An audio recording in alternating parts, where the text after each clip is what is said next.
سؤال صراحة عايزين نجاوب عليه. بتقول لي ايه؟ السلام عليكم ورحمة الله وبركاته. حاليا انا في ارقام كتير بتبعت لي نتعرف وكده، وانا مش بحب الاسلوب ده فبعمل بلوك على طول لاني مش عايزة اغضب ربنا. بس من كام يوم واحد دخل لي وقال لي انه عنده مشاكل كتير في حياته وما عندوش اخوات ولا اصحاب. قال لي انا عايزك تبقي اختي، هحكي لك مشكلتي وتديني نصيحة. الاول انا رفضت، بس لما حكى لي مشكلته صعب عليا، نصحته النصيحة اللي عايزها وكنت هعمل بلوك، بس قال لي ما تعمليش علشان عايز كل فترة تطمني عليا عشان ماليش حد.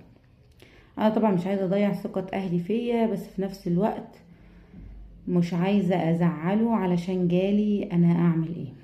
بصي، هحكي لك او هقول لك حديث عن الموضوع ده، او عن ازاي اصلا انتي وصلتي للفكره دلوقتي انك بعد ما كنتي بترفضي تردي على حد بقيتي سبحان الله خايفه على زعل الشخص اصلا اللي انتي بتعملي معاه ذنب.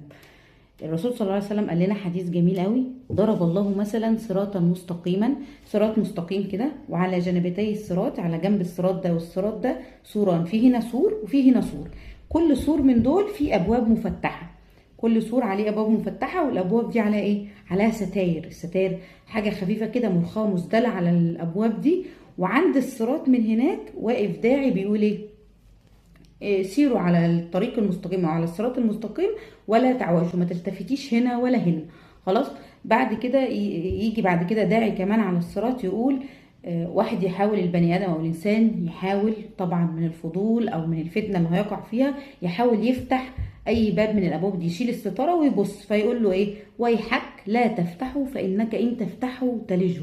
تلجه يعني هتدخل فيه بعمق. وده اللي حصل معاكي، ان احنا من بره خالص بنقول ايه؟ ان انا عمري ما هقع في الفتنه، والفتنه دي بعيده عني ومش هعملها ومش هوصل لها. لما بس ببص، يعني هي بتقولك بس انا هبص، انا بس مبطله اغاني او انا ما بسمعش اغاني اصلا، فتسمع اغنيه بتقول انا بس هسمع، انا بس هشوف الحلقه دي بتقول ايه، انا بس فلان الفلاني هشوف بس عامل ايه على الصفحه بتاعته، انا بس هي البصه دي، هي النظره دي، هي الفتحه اللي انا فتحتها دي. ويحك لا تفتحه فانك ان تفتحه تلجيه. هتفتحي هتلجيه. يعني ايه هتلجيه؟ يعني هتدخلي بعمق، يعني هنجيبك من تحت. هي نفس الفكره. الرسول صلى الله عليه وسلم عليه الصلاه والسلام علمنا في حديث كمان: لو انا عندي ارض وجاري عنده ارض، وانا عندي غنم بيرعى في الارض ده، لو انا الغنم بتاعي جه عند السور بتاع الشخص ده وقرب على اخر السور، فهو طبيعي لو انا غفلت عنه هيدخل في الارض بتاعه الراعي ده وهياكل من الزرع بتاعه، فيبقى عليها حرمانيه. فانا مفروض عليا ان انا اودي الغنم بتاعي ده فين؟ في اخر الارض خالص ورا. علشان ايه؟ علشان هو ما يوصلش ليه. على ما يوصل للارض بتاعه الشخص ده التاني، اكون انا خدت الغنم دول ورجعتهم بعيد. فبقى عملت انا فعل قبل ما ينزلوا في الارض التاني ياخدوا يعملوا حاجه حرام. خلاص. الخط اللي انا عملته فاصل بيني وبين ده، انا كنت في الحلال، في منطقه الحلال لسه، انا ما كنتش وصلت لمنطقه الحرام اصلا. هو ده اللي الرسول صلى الله عليه وسلم علمنا: طول ما انت بعيده عن الفتنه، طول ما انت يعني عامله حرز حواليكي كده، سور بينك وبين الفتنه، فانت بعيد. اول ما هتقربي وتشيلي الخطوات 1 2 3 وتوصلي للفتنه بخطوه، هتقعي فيها. ليه؟ علشان احنا بني ادم، احنا ضعفاء. احنا الرسول صلى الله عليه وسلم قال لك ما تدخليش بقلبك، ما تدخليش وانت قايله لا انا قويه، انا هجرب، انا عمري ما هقع. لا، بتقعي وبنجيبك من هناك. يعني ويحك لا تفتحه فانك ان تفتحه تلجه. هتفتحي الباب هتقعي، هتفتحي الباب هتقعي. وده اللي حصل معاكي. بعد ما كان عندك مبدأ اساسي ما بترديش على حد، ما ينفعش تردي على حد، مجرد ما قلتي السلام عليكم، عليكم السلام، خلاص بقينا بنتكلم وبقينا في حاجات تانية غلط بنعملها وفي حاجات حرام بنعملها. وبقيتي دلوقتي مش في فكرة بس انك مش عايزة يعني تخوني ثقة اهلك وانك تعملي حاجة حرام، لا، ده انت بقيتي في فكرة طب هو هيزعل او لا، طب هو اعمل ايه علشان ما يزعلش، طب انا مش هينفع اسيبه اصله عنده مشاكل، اصله متضايق، اصله بيحكي لي، اصل انا الوحيده اللي في حياته. ودي حاجه غلط جدا، مفيش حاجه اسمها انا الوحيده اللي في حياته.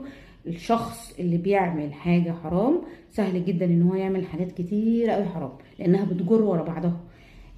شهرين 3 لا قدر الله هتبقي بتبعتي بتقولي ايه؟ انا حبيت فلان الفلاني اللي بيكلمني ومش عارفه اطلعه من قلبي ازاي. فبدل ما كنا بعيد قوي، بعيد وما بنكلمش حد وقلبنا ما فيهوش حب حرام وقلبنا نظيف وكويس، بقينا دلوقتي بنجاهد علشان نطلع الحب ده علشان نبعد عن الشخص ده، علشان نرتبط بشخص جديد افضل، علشان مش عارف نكمل جواز، علشان نكمل. فبقيتي بعد ما كنتي في حته انت حرز حلو اهو ربنا اداهولك، بقيتي بتجاهدي دلوقتي عشان تطلعي الفتنه من قلبك. عشان كده بنقول ما نقربش، ما نقربش. حد بعت لنا حاجه على طول بلوك من غير ما افكر، من غير ما ارد اصلا. حتى دلوقتي اللي هتعمليه دلوقتي انت مش هتروحي تقولي له احنا هنقفل او مش هنقفل او ما ينفعش عشان حرام، لا ما بنقولش كده، احنا بنقفل على طول، احنا بنعمل بلوك على طول، احنا بنبعد على طول. لانك لو ناقشتي واتكلمتي هيبقى في مناقشه منه، ويبقى في اقناع منه، ويبقى في شيطان موجود في النص عمال يقول لك طب ما تحاولي، طب معلش عشان ايه، اصل ملوش حد، معلش اصل هيزعل وهيجي لك قدام ربنا يقول لك انت ما كنتيش بتردي عليا، والست دي كسرت قلبي، والبنت دي كسرت قلبي، وبيدخل لكم من متاهات انتوا بتستجيبوا لده وبتوافقوا. لا، طالما انا نويت وربنا سبحانه وتعالى هداني قلت انا مش هكمل في الموضوع ده، على طول اعمل بلوك من غير ما اتكلم. مفيش حاجه اسمها اصل هو هيزعل، اصل ملوش حد، انا مالي طب ما انا ماليش حد يوم القيامه، ما انا هقف يوم القيامه لوحدي، ما انا هقف برضه في القبر لوحدي. في حاجه اسمها ان الفعل اللي انت بتعمليه حرام، فلازم تتوبي عنه ولازم تبطليه وتوقفيه. طيب اوقفه ازاي؟ اعمل بلوك، اشيل الرقم من عندي او الحساب او ايا كان. لو في رقم معاكي ورقم معايا وهو كان بيتصل عليكي على الموبايل ولا حاجه، هتكسري رقمك اصلا خالص.